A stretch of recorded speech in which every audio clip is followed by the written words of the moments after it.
Bonjour et bienvenue à la ludothèque Être et jouer. Aujourd'hui on voit les 12 nouveautés donc pour ce mois de février et la plupart de ces jeux-là vous pourrez les retrouver au Festival du jeu Jouons qui aura lieu les 4 et 5 mars prochains à Mondeville. On va commencer par des jeux fabriqués en France qui est assez rare encore de nos jours avec l'Usocréa. Donc on a l'Atout du Roi qui est une belote revisitée avec des très jolies cartes dans l'univers médiéval fantastique. On va donc oublier tout ce qui est valet, dame, roi, etc. Et on va avoir des nouveaux personnages. Donc par exemple la chevaleresse qui va correspondre au valet. On va voir en haut de la carte en fait la valeur de cette carte-là si elle fait partie donc de la couleur de l'atout, la couleur de l'élément de maître. Donc là par exemple 20 points et si jamais ce n'est pas la couleur de l'atout, elle ne rapportera plus que 2 points.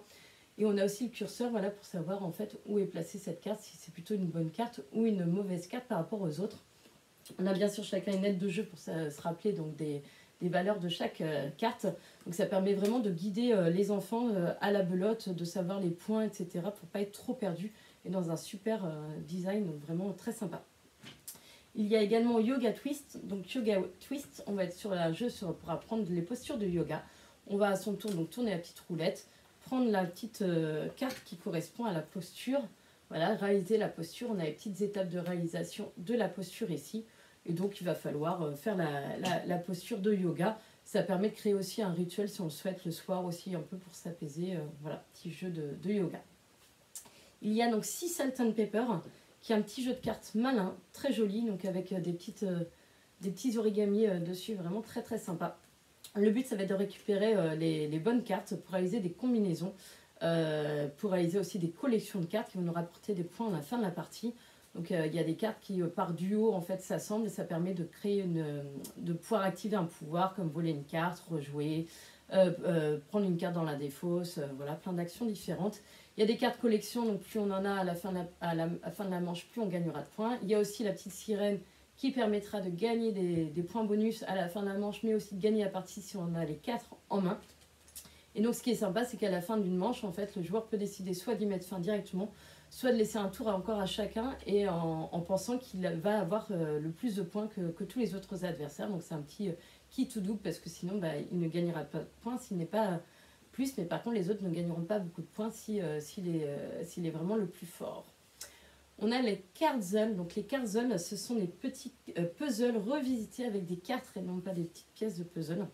Et le but, ça va être de réussir à poser les cartes, à les chevaucher, comme ceci par exemple, pour réussir à réaliser donc, le puzzle. Donc ici, on va avoir les jeux d'enfants et le combat de carnaval et de carême, donc de Peter Bruegel l'Ancien. Et l'autre, on va avoir Brocéliande sur l'autre jeu. Voilà, on va avoir Brocéliande. Donc Brocéliande, ce qui est assez particulier, c'est qu'en fait, c'est un puzzle illimité, c'est-à-dire qu'après on va pouvoir en fait retourner la carte et on va avoir voilà, une nouvelle phase de mais c'est la même scène, alors que les jeux d'enfants et l'autre c'est des scènes différentes sur les cartes mais qui se ressemblent beaucoup. Et donc une fois qu'on a réalisé le puzzle, on a aussi d'autres possibilités de jouer en défi, de jouer aussi en coopération, voilà, plein de choses différentes. On a Micro Macro, donc là c'est la deuxième édition de ce jeu là, donc la ludothèque possède déjà la première. On a un super grand plan de ville comme ça qu'on va déployer. Et c'est un Où est Charlie Cluedo. Donc il va falloir en fait résoudre des énigmes dans des enveloppes. On va nous indiquer en fait quel personnage on doit retrouver, ce qui lui est arrivé, qui lui a fait ça, pourquoi, etc. etc. Donc tout en observant ce qui se passe sur le plan de ville. C'est vraiment très sympa, addictif. Il y a 16 enquêtes à l'intérieur. Il y a Look at the Stars. Donc Look at the Stars, on va être sur un très beau jeu. On a chacun une ardoise, ça joue en plus jusqu'à 8, ce qui est assez rare dans les jeux de société. Et on va en fait dessiner des constellations sur notre petite ardoise, de façon donc à avoir le plus de points à la fin de la partie. On va essayer d'avoir le plus de constellations de tailles différentes, le plus de constellations autour de chaque planète. Et pour ça, donc, il va y avoir une carte qui va être retournée. On va tous pouvoir dessiner donc, les traits comme indiqué sur la carte, sur notre ardoise. On va aussi peut-être pouvoir activer des bonus grâce à des petites cartes en plus. Vraiment, il est très sympa, en sachant en plus qu'il va y avoir un petit timing, parce qu'en fait, à chaque nouvelle manche, on va perdre en fait des lignes d'étoiles, parce que le soleil va se lever. Donc, il va falloir plutôt aller vers le bas au départ, pour pouvoir aller plus haut dans le ciel au fur et à mesure. Il y a Super Méga Lucky Box, qui est vraiment le coup de cœur. Hop, en tout cas, chez moi, il cartonne. On va être sur un petit jeu un peu comme le bingo. On a chacun des petites grilles comme ça devant nous.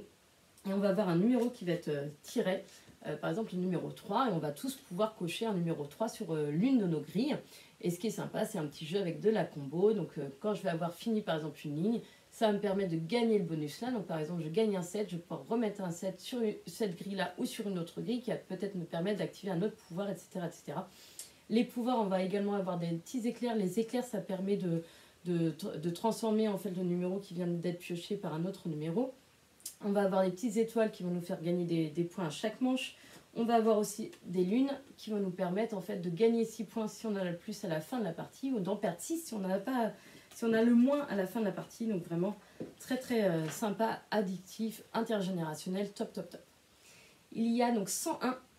Donc 101, on va être sur un petit jeu prêt à jouer une fois qu'on l'ouvre. On va avoir des tuiles et le but, on va constituer notre grille devant nous. Il va falloir pour chaque ligne et chaque colonne avoir la meilleure combinaison que le ou les adversaires. Donc à notre tour, on va pouvoir piocher donc une tuile dans le petit, la boîte et la retourner, la révéler et la placer dans notre grille où l'on souhaite. Donc les petites tuiles, elles sont de différentes couleurs parce qu'en fait, on a une indication pour savoir de quelle couleur. Donc là, on sait qu'on va avoir du vert ou du rouge et qu'on va avoir un chiffre compris entre 6 et 9. Et donc, on va choisir donc, par rapport à ça, et c'est d'avoir la meilleure grille avec les combinaisons, donc de poker, suite à la couleur, carré, etc., etc. Il y a également Lost Seas où on va aussi avoir une petite grille. On va avoir des petites cartes comme ça, des petites tuiles qu'on va placer en haut de chaque ligne et de chaque colonne. Et ça va nous permettre en fait de gagner des points à la fin de la partie si on a réalisé en fait ce qui est indiqué dessus. Donc là par exemple, je gagnerai 4 points si je n'ai pas du tout de petits tiles comme ça avec palmier dans cette ligne-là, enfin dans cette colonne ou dans la ligne si la ligne est comme ça.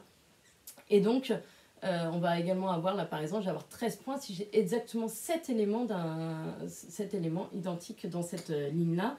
Là, je vais avoir 11 points si j'ai 5 éléments en tout dans la ligne ou dans la colonne, etc., etc. Donc, on va d'abord choisir ça et après, une fois que notre grille est constituée, on va placer donc, dedans les petits éléments marins, donc sur notre grille de 4 par 4. On va les placer astucieusement de façon à réussir nos différents objectifs, ce qui n'est pas forcément évident, surtout vers la fin. Quand on n'a plus trop le choix, on fait des choix très très difficiles. Il y a donc Cosmopolite qui est un jeu d'ambiance vraiment très très sympa que je n'avais pas encore eu l'occasion de tester. Ça a été testé à Parthenay et vraiment largement approuvé.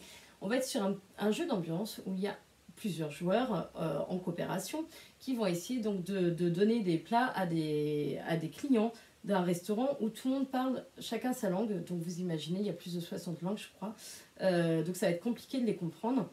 Il y a la serveuse qui va écouter donc avec les écouteurs la commande de chaque table, qui va essayer de retransmettre au maître d'hôtel ce qu'elle a entendu, et le maître d'hôtel va essayer de retransmettre aux cuistots pour que les cuistots préparent les plats. Et donc on va avoir des choses comme Moa Saka Ufi.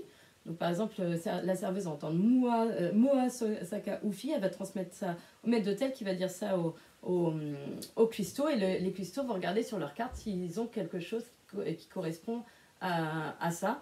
Et donc dès qu'ils ont trouvé, il va falloir en fait indiquer, donc là par exemple, hop, vite il me faut du poulet, et chacun va regarder s'il a dans ses cartes le poulet et le transmettre donc après à la serveuse qui va le transmettre à la table qui a demandé. Vraiment très sympa. Par contre c'est le bazar, ça dure 6 minutes en plus la partie, donc on sait qu'on n'est pas parti pour une très longue partie, c'est très rigolo. Et pour finir, on a le clan arc-en-ciel. Donc le clan arc-en-ciel, on est sur un jeu de société pour les petits avec un très très grand plan de jeu qu'on va déplier. On va poser voilà, les pièces de puzzle comme ça. On va y mettre dedans, donc dans les trous, des petits cristaux. Donc à chaque tour, on va lancer le dé pour ajouter des nouveaux cristaux dans les trous. Et donc le joueur à son tour, il va avoir son petit personnage dans un trou et il va choisir quel arc-en-ciel il va prendre. Donc il a des arc-en-ciel plus ou moins grands qu'il va placer en fait ici dans le trou, et il va essayer comme un compas en fait d'aller dans un autre trou pour récupérer les cristaux qui sont dans ce trou là et gagner le plus de cristaux pour la fin de la partie. Donc un petit jeu malin d'estimation de distance. Donc voilà pour tous ces jeux, donc n'hésitez pas à venir au festival du jeu Jouons les 4 et 5 mars pour tester tout ça. Merci, au revoir.